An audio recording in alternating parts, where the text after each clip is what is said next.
Hi అండి, welcome to మన ఇంటి సాంప్రదాయం. ఎంతో టేస్టీగా ఉండే చెకోడీ ప్రిపేర్ చేసుకుంటున్నాం. పిల్లలు పెద్దలు అందరూ ఇష్టంగా తిని ఈ స్నాక్ రెసిపీ ఎలా ప్రిపేర్ చేసుకోవాలో చూద్దాం. ముందుగా స్టవ్ వెలిగించుకొని ఒక కడాయి పెట్టుకొని అందులో 1 కప్ దాకా వాటర్ వేసుకోవాలి. అందులోకి 1 టేబుల్ స్పూన్ కారం, 1 టేబుల్ స్పూన్ వాము, అలాగే 1/2 టేబుల్ స్పూన్ పసుపు, 1 table spoon salt, 2 table spoon దాకా గీ వేసుకొని బాగా మిక్స్ చేసుకోవాలి కలిసేలాగా. ఈ వాటర్ అంతా బాగా ఉడికించుకోవాలి. ఈ విధంగా ఉడికించుకొని 1 కప్పు వాటర్కి 1 కప్పు వచ్చేసి రైస్ ఫ్లోర్ తీసుకుంటున్నాను. మనం వాటర్ ఎంతైతే తీసుకుంటామో పిండి కూడా అదే క్వాంటిటీలో తీసుకోవాలి. ఈ విధంగా కొంచెం కొంచెం వేసుకుంటూ అంతా మిక్స్ అయ్యేలాగా కలుపుకోవాలి. ఈ విధంగా అంతా బాగా కలిసేలాగా మిక్స్ చేసుకోవాలి. ఈ విధంగా పిండి అంతా బాగా మిక్స్ చేసుకొని ఒక 2 మినిట్స్ వరకు మూత పెట్టేసి ఉంచుకోవాలి. ఇందులో ఉన్న ఆవిరికి పిండి బాగా మెత్తగా అవుతుంది. ఒక 2 మినిట్స్ మూత పెట్టేసి ఉంచుకుందాం. ఒక 2 మినిట్స్ తర్వాత చూడండి, పిండి ఇప్పుడు మనం ఏ బౌల్లో అయితే చేసుకుంటామో ఆ బౌల్లోకి ట్రాన్స్ఫర్ చేసుకోవాలి. ఈ విధంగా ఇందులోకి అంతా వేసేసుకొని వేడిగా ఉన్నట్లయితే కొంచెం వాటర్ వేసుకుంటూ కొంచెం కొంచెం అంతా బాగా ముద్దలాగా కలుపుకోవాలి. చపాతీ పిండి ఏ విధంగా అయితే కలుపుకుంటామో ఆ విధంగా.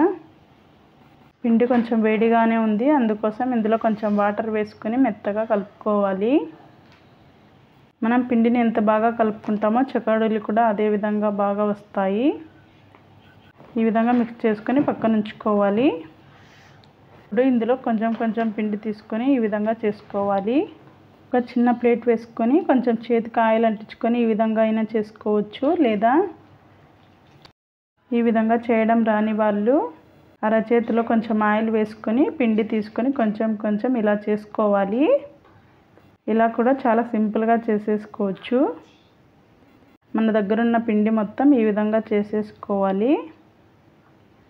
కొంచెం టైం పడుతుంది చేసుకోవడానికి. ఈ విధంగా అన్నిటినీ చేసి ఉంచుకోవాలి. చూడండి, చేతితో చాలా సింపుల్గా చేసేసుకోవచ్చు. ఈ విధంగా ఈ చెకోడీలను చాలా సింపుల్గా చేసేసుకోవచ్చు. ఈ విధంగా అన్నీ చేసుకొని ఒక ప్లేట్లో ఉంచుకోవాలి. మొత్తం పిండి అంతా ఈ విధంగా చేసి పక్కన ఉంచుకోవాలి. ఇవన్నీ ఇప్పుడు ఆయిల్లో వేయించుకోవాలి. పక్కన స్టవ్ వెలిగించి కడాయి పెట్టుకొని అందులో డీప్ ఫ్రైకి సరిపడా ఆయిల్ వేసుకొని ఆయిల్ కొంచెం హీట్ అయ్యాక అందులోకి మనం ముందుగా చేసి ఉంచుకున్న చెకోడీలను వేసుకోవాలి. స్టవ్ని మీడియం ఫ్లేమ్లో కానీ లేదా హై ఫ్లేమ్లో కానీ పెట్టి వేయించుకోవాలి. బాగా వేయించుకున్నట్లయితేనే క్రిస్పీగా వస్తాయి, లేదంటే మెత్తగా అవుతాయి. ఈ విధంగా గరిటెతో కలుపుతూ వేయించుకున్నట్లయితే ఈక్వల్గా ఫ్రై అవుతాయి. ఈ విధంగా ఆయిల్లో ఫ్రై అయిన తర్వాత పక్కకు తీసేసుకోవాలి. అంతేనండి, ఈ చెకోడీలు చాలా సింపుల్గా చేసేసుకోవచ్చు. పిల్లలు పెద్దలు అందరూ చాలా ఇష్టంగా తింటారు ఈవినింగ్ టైంలో.